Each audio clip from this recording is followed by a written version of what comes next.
paying attention. Where do you think you stand in the race right now, and who's your biggest competitor? I'd have to, well, I take everybody seriously in the race, and I don't think there's anybody you can afford to dismiss, nor would I, nor is there any debate that I would dismiss. Every neighborhood is important, every candidate is important, and I'm just going to continue to talk about the things I've been talking about. I find that Smart Track has a great resonance out there as a bold plan that people know will get done faster and bring a huge degree of difference to people's ability to get around in this city and provide relief on the Yonge Street line sooner. And the jobs, people know I know how to get jobs here. Taxes, they know I know how to keep them low.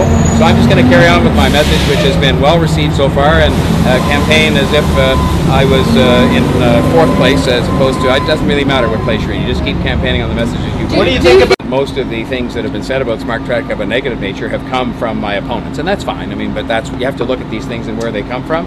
I can only say this: if you look at the amount of development and growth that is going to take place in this city, enhanced by the fact that we're going to build new transit, because every time you build transit, it leads to more growth and more development of a positive kind.